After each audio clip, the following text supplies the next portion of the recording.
My daddy is my biggest hero. Because when my mommy was in the hospital, the other hospital didn't believe my mommy, so then he wanted to make a hospital that believes everything.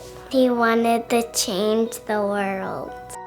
I get to live my life because of Stephen, because of his passion for helping moms get through what was a tragic event for him. Everything that he's done has completely changed my life and my family.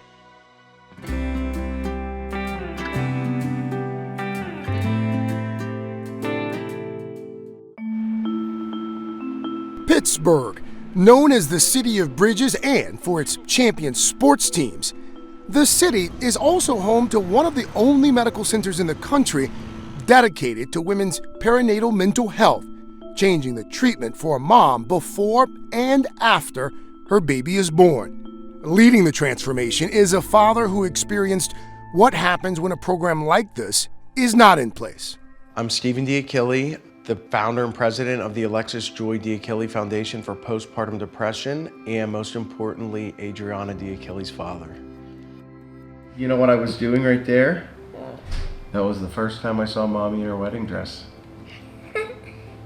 But why was she like... Because she was so surprised. 6-year-old Adriana loves to listen to stories about Mommy.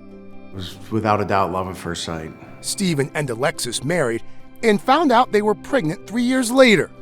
It really was kind of what people will say, rainbows and butterflies and happy, this joyous, momentous occasion. And we celebrated for 9 months. It was just a big celebration of this new life.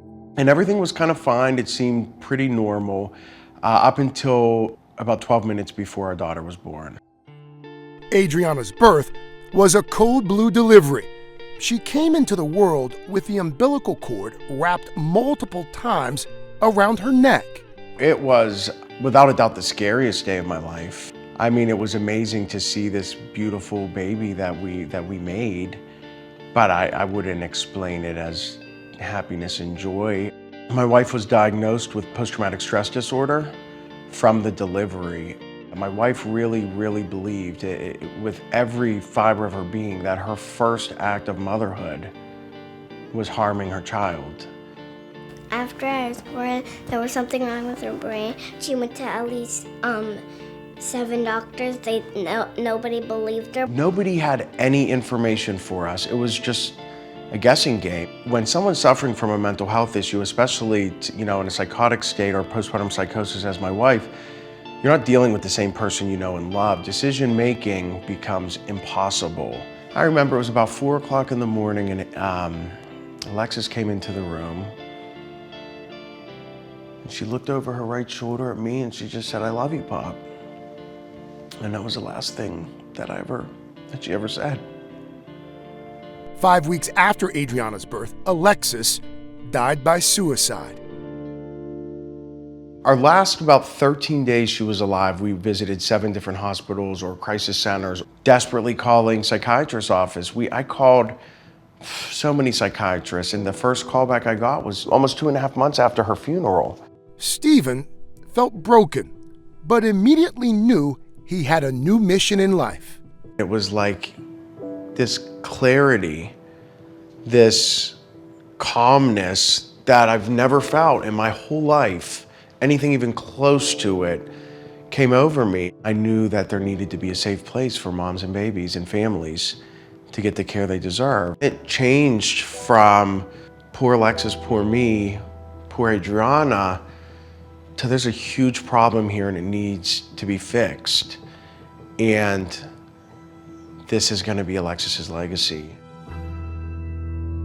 In the beginning, I talked to other health systems, I talked to all kinds of people, and I was crazy. And there's no money in this area of medicine. And now the conversation's not, we can never do this, it's how can we do this? And to me, that's Alexis pulling strings up there and guiding us. Last year, Allegheny Health Network opened a brand new center with Alexis at the forefront. The hospital is named after my mommy. Is this Mommy Center? Come on, let's go look at the picture. Who is this? Yeah.